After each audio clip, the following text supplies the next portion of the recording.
goes it, fuckos? I'm here with another State of Sterling just to keep you updated on all the bollocks that's happening as if it matters.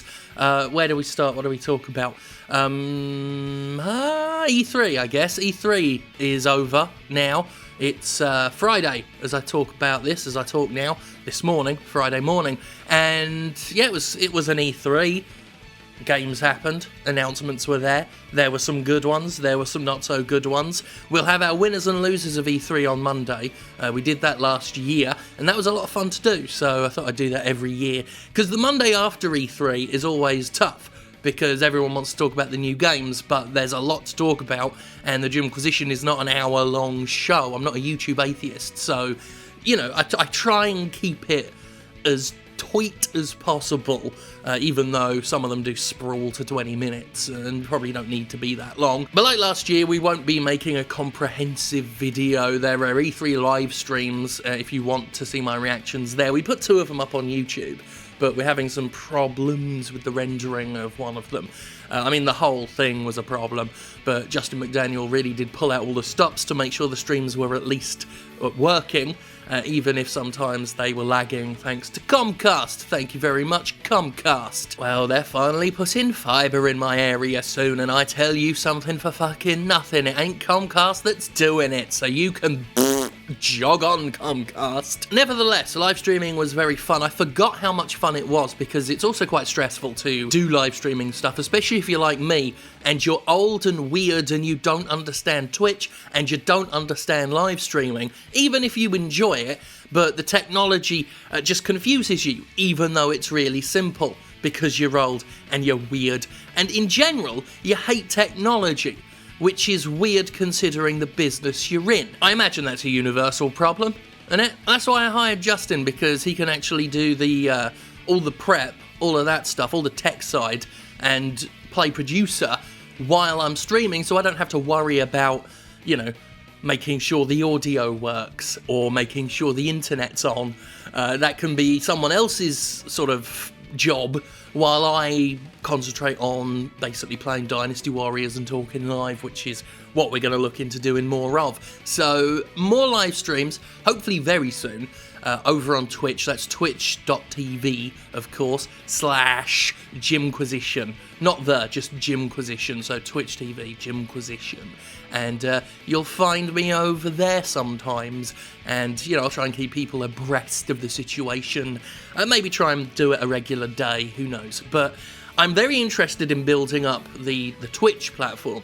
I kind of left it to its own devices, which means I just abandoned it for a while, at least a year, probably way longer than a year. I can't even remember the last time I did a live stream before the E3 stuff. But if ever there was a good time to dust off the account, it's now. I am looking at Twitch the way a lot of people on YouTube, I think, are looking at Twitch, as a sort of haven from YouTube's fucking bollocks. It's very disheartening to work on YouTube and feel, in your own arrogance, that some of the work you've been doing lately is some of your best, but the views go down and go up irrespective of the subject, the content, the quality of the work. It truly is its own independent metric, which is weird, and certainly not how it used to be. But YouTube's algorithms, which were already obtuse and stupid, have become positively eldritch now. Who knows what the fuck's going on? And YouTube itself, being typical YouTube, is not forthcoming about it at all. And ordinarily I blame myself, because, you know, it's not like views are bad, everything's going along tickety-boo just fine, but there was this nice period of growth, and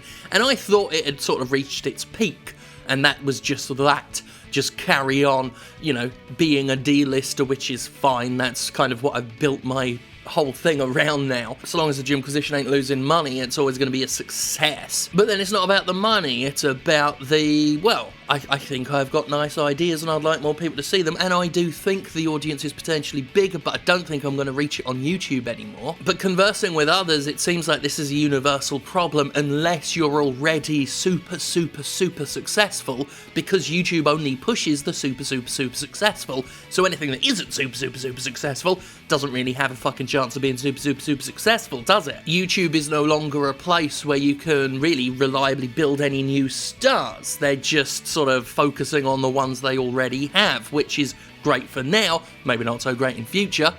And this is on top of all the other bollocks, the kind of bollocks that's been contributing to a lot of burnout among way bigger YouTubers, because they're being sort of compelled to just produce content every single day, 24/7, and a lot of them are just cracking under the pressure, and I'm not bloody surprised. I mean, the things I get told about the algorithms from people that have a better clue than I do, some of it seems contradictory. Like, everybody knows that YouTube will punish you if you don't upload a video every single day, but it will also punish you if some of those videos aren't successful.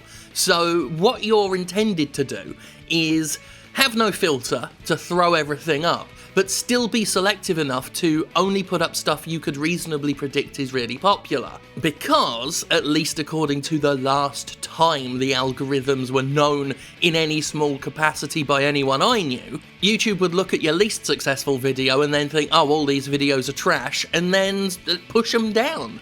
And beyond that is the inability for a lot of subscribers to get notifications. Not only has YouTube made that more obscure to get notifications, because you've got to subscribe, and then you've got to click on a little bell picture to get your notifications, and even then, it don't reliably work. People have had issues for fucking years about, with subscriptions not notifying them, and it's only gotten worse. I was speaking to Gavin, Miracle of Sound, and he was saying, like, all of the musicians he knows are being fucked right now. Especially because they don't upload every day because, songs take time to make. But it's not about the quality on YouTube, it's about sheer volume, but volume with at least enough quality to work, otherwise you'll get fucked because you put volume over quality, which is what YouTube wants, but also doesn't. Thanks, YouTube. And I don't even want 1 million views. It's not like I'm complaining that I'm not like, who's a good example? Like fucking Donkey or who else is really... Is the only really popular YouTuber I ever really watch, and that's only because people kept saying the video game show what I done was a rip-off of Donkey. So I was like, alright, I'll finally check him out, and he is actually pretty fucking hilarious. But the Jimquisition should be easily clearing the numbers it does, but right now it's sort of slowed to just about reaching the numbers I come to expect from it, which is shit, especially because I seemingly have zero control over that. It's fucking weird when you see that your Patreon's doing really well, and your social media's going up. I mean, hell, even subscribers have been going up nicely, but it doesn't matter to YouTube. It just doesn't. It's fucking alien to me, mate. It's fucking alien. So anyway, Twitch is looking... I know Twitch isn't perfect, and Twitch is going to have its own problems and things to complain about, but I'm looking forward to a fresh new avenue anyway. And I might start putting the Jimquisitions up on there. I know Twitch has been doing, pre-recorded videos, not just live stuff. And it might just be a better platform from here on, we don't know. I'm going to try it out anyway and see. To wit, today actually, I'm off to look at some property, because it's about time the Jimquisition had a headquarters, a GymQHQ if you will. Somewhere where we can do a lot more live streaming, hopefully a better place to film, just a nice dedicated studio style space so we can set up the green screen properly and have some lights everywhere and secure a place to proper soundproof it and everything. We're looking at 3 very conveniently located and suitably sizable places. Fingers crossed one of them looks good, and fingers crossed it makes the content I do even better. We shall see. It certainly gives us a nice place for live streaming, because my office here isn't all that good. Really, it's too noisy around here half the time. And we did the E3 stuff at Justin's, which is okay unless Comcast wants to crap out, but again, just its own space where we have a nice little station already set up for streaming. It'll make things a bit easier, and the easier things are, the more likely we are to do more of it. It'll also be a nice place to store all of our costumes and have a camera nicely set up for, shenanigans. I certainly know that Duke Amiel's costume is, it's going to be dusted off here in the near future. I think once we get a nice studio space, secured, we'll bring all the costuming in, and again, we'll set up a camera in a nice position so that we can, every time we get an idea, or every time I just decide in an afternoon, you know what, we should do commentary, we can just get up and do it. In case you haven't heard, Stardust had his first ever wrestling match. We worked very hard to be ready for it. We, Stardust and I, we did not have a great deal of time to train before it. So, you know, we did our best as non-wrestlers, you know. We're not wrestlers, we're there as managers. And again, the whole thing started as a joke. Not at all did I plan, intend, imagine I would be involved in an actual wrestling match, let alone winning said match, even if we did win it via Eddie Guerrero tactics. But it wasn't Stardust's fault. Everyone who watches the tape knows that Adam Priest threw the chair into the ring. Adam Priest and Orion Taylor were ready to cheat, and rather than pick up the chair which Priest arrogantly tossed in and landed right by our hands, rather than pick it up and twat him over the head with it, we twatted the mat with it and threw the chair to him and then screamed as if he hit us, which is what he was gonna do anyway. So Stardust outthought them and the Ursa Major outfought them, which is why Stardust is now undefeated in the South. And might I just say, it was very weird getting recognised for Stardust when we went to a WWE house show last week. That was very nice. It was nice to sort of get some, well, just see like a lovely old couple, quite an old couple, just walk up and say hello to Stardust. It was a surreal thing, but we're making interesting gains in the wrestling thing, which again, for something that started as a goof, is just utterly wacky. A couple of the more well-known promotions now seem to be pretty dang aware of who I am, so who knows where that could go. Maybe nowhere, maybe not. I mean, I know that I've got a gig with PWE for as long as I say something really offensive, which, let's face it, will happen eventually. Before we wrap up, I'll just talk about the games I've been playing. I've been playing more of that Vampire. We did impressions of that, and it's really quite fun. It is janky. It's still janky. I said in the video it was. The combat's still loose. It plays fast and loose with the idea of a combat system, but it's fun enough. The vampire powers are fun, and the story is quite good. It's cheesy as fuck, but it is enjoyable, and the voice acting is just the right amount of overwrought, and the music is really effing good.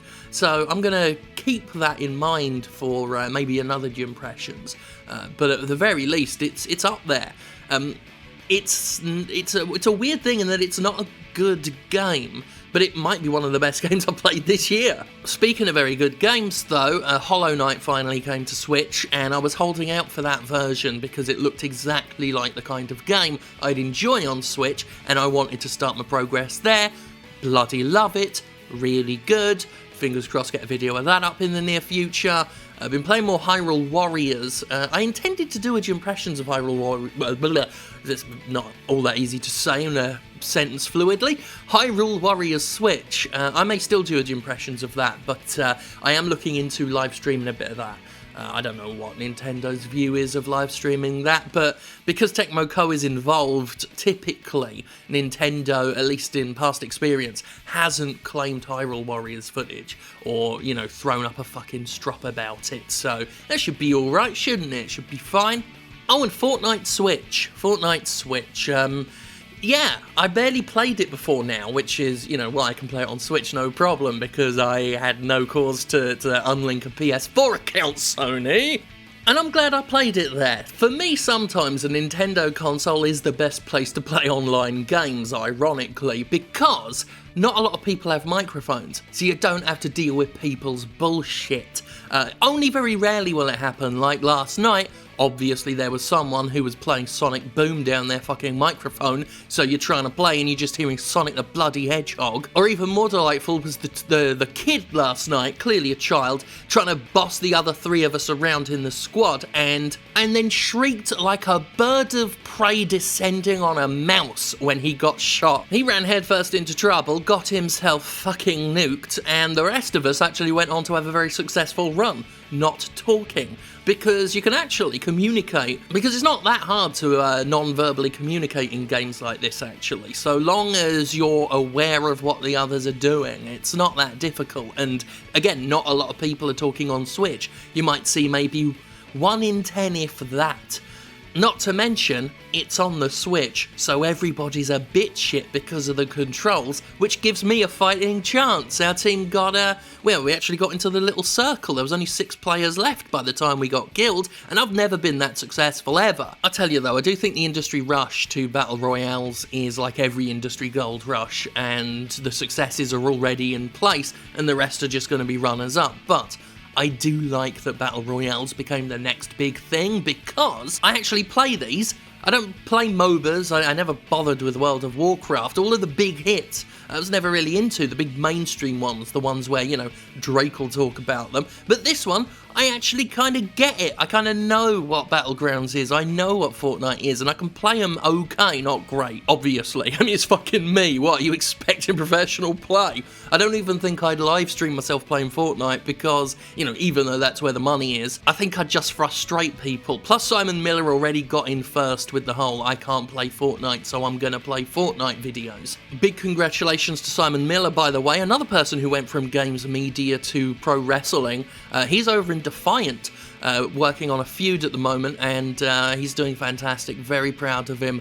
Can't wait to encounter him in a squared circle in whatever capacity one day. And that'll do for now. It's been a while since we had a last update. There are other things I could talk about, but it would push this video to silly length. I'm going to talk about them next time. I will leave you with something that sort of encapsulates many of the topics we've talked about today.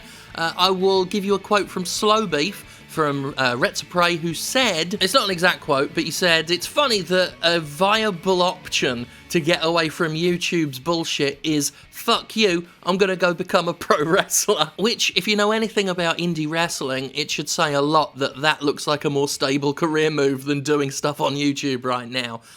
Oh well.